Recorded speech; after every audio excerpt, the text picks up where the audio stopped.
What happens if Scotland leaves the UK? This is certainly not the first time you'll be hearing about the calls for and within Scotland to leave the UK.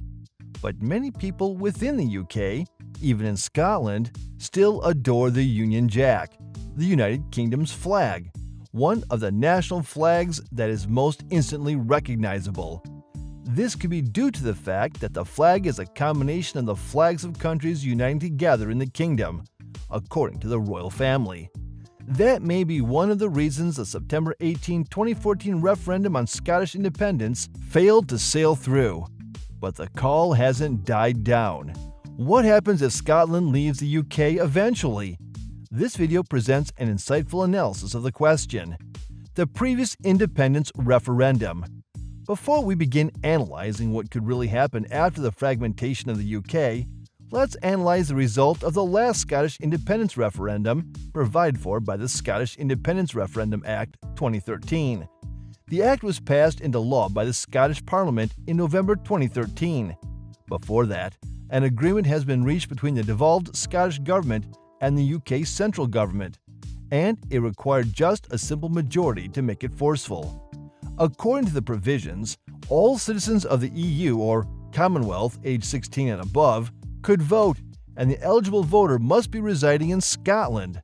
That was the first franchise extended to people below 18 in Scotland. Subsequently, a referendum on Scottish independence was held as noted earlier in Scotland on September 18, 2014. The referendum was based on the simple question: should Scotland be an independent country? Only yes or no was expected of the voters. As usual, some 99.91% of eligible voters, which numbered 3,619,915, turned out. Out of the 3,623,344 total vote cast, 3,429, representing 0.99%, were invalid or blank votes. The no side, voting against independence, carried the day with 2,001,926, representing approximately 55.3% of the total vote.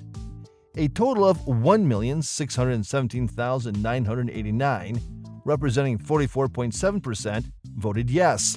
Here's our point. If 44.7% voted in favor of Scottish independence and supported the call for Scotland's independence, a substantial Scottish population wanted their country out of the UK. Note also that the voter turnout of 84.6% was the highest recorded figure for any election or referendum in the UK since the January 1910 general election.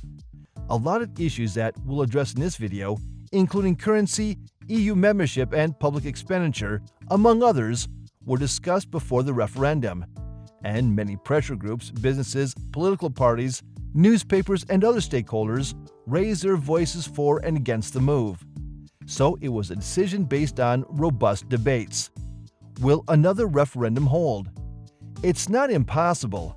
In fact, there's a very high possibility that Scotland will go to the poll for another referendum. In June 2022, the then First Minister Nicola Sturgeon said proposed October 19, 2023 as a date for another independence referendum, a repeat of the question: should Scotland be an independent country? She was sure she had the support of her Scottish National Party, SNP, and others back home. Ms. Sturgeon wrote to the then Prime Minister Boris Johnson, assuring him that she was ready to negotiate the terms for formal consent for the referendum. She confidently said if this was not granted, she would press on. Expectedly, Britain's Supreme Court, in response, has ruled that Scotland's government lacks the power to unilaterally hold such a second referendum. It cannot embark on a vote on whether Scotland should secede from the UK without the approval of Britain's Parliament. That was a strong blow to independence campaigners. Thus, SNP cannot pull through with its proposed vote come October 2023. Granted, when Scotland last held a referendum on the issue in 2014, it had Westminster's approval. Yes, that ruling does by no means lay the matter to rest. Note that in the 2014 referendum, almost 45% of Scots voted in support of succession. Developments after that would have affected the opinions of the majority of those who initially rejected the prospect of independence. Another thing to consider is that only 85% of the eligible voters voted. Imagine what happens if the remaining 15% voted in its favor. It's also important to note that Ms. Sturgeon's successor, Hamza Yusuf, doesn't foreclose what his predecessor kickstarted. In fact, Mr. Yusuf is more likely to back it or amend it rather than discard it. He gave a speech in the Caird Hall that indicates two possible plans. One would be to get London open negotiations with Edinburgh on Scotland leaving the UK. He hinted that any route to Scottish independence must be lawful. In short, another referendum isn't unlikely. Questions that will follow if it eventually happens. Certain questions were raised and were conclusively dealt with before the unsuccessful referendum was held. We'll analyze them and others that are likely to be raised immediately following a yes vote. However, those that would be able to answer them precisely would be the team formed the morning after to undertake behind-the-scenes negotiations with the Westminster team. Here are the questions. What amendments should be made to the Constitution? The team won't have a hard time agreeing to devise a new constitution for Scotland, which automatically repeals the 1707 Act of Union. What would happen to the monarch? His Majesty would remain as a monarch, but his authority would be severely limited in Scotland. His influence is likely to be no more than what it had on the Commonwealth nations, if it will be up to that. What would happen to Scotland's standing in international diplomacy? There's a high possibility that Scotland would negotiate its own entry into the European Union, since Brexit was essentially England's desire. It would also apply to be a member of NATO. Euro, the EU currency, would be another subject of a vote by the population of post-UK Scotland. What currency would Scotland use? Based on the position of the three main Westminster parties, there is no possibility of a currency union. Though officials insisted that Scotland would still keep the pound after it leaves the UK, the Conservatives, Labour and the Liberal Democrats would work decisively against that. While we can say precisely what would be the Scottish currency and its various denominations, the euro might be adopted by Scotland if it gets EU membership. How much of the UK debt and assets would be transferred to Scotland? It's not yet possible to decide. That is one of the questions the negotiating team would have to agree upon. However, this might be worked out on a per capita share on the basis of the current population as of the day of the proclamation of independence. How would Scottish independence affect traveling across the border?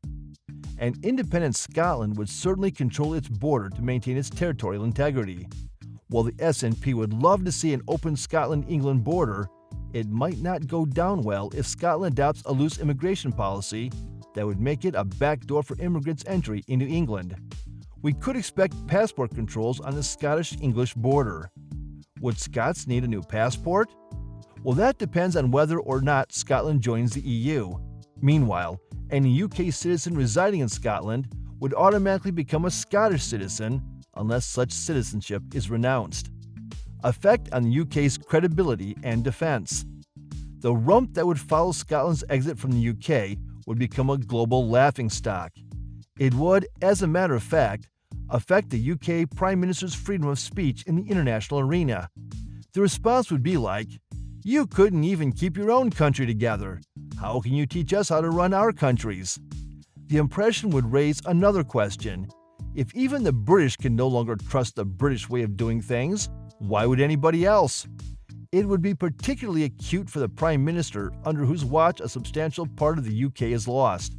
Also, the challenge it will pose to the rest of the kingdom's nuclear status would be immediate. As per the thinking of the SNP, there would be no deal to be done on Trident. But if the nuclear weapons would have to move out of the Scottish border, where would they be relocated? Britain currently has no other base to house them. It is doubtful if it could afford what former Defense Secretary Philip Hammond described as a huge cost to relocate them. If Scotland left with a huge nuclear program and the rest of the UK ceased to be a nuclear power, it won't have an easy justification for the retention of its permanent seat on the UN Security Council. Actually, only time will tell. However, we would love this discussion to continue in the comments section. Please tell us what you think would happen if Scotland leaves the UK. Thank you for watching this video. Please don't forget to subscribe and turn on the notification bell.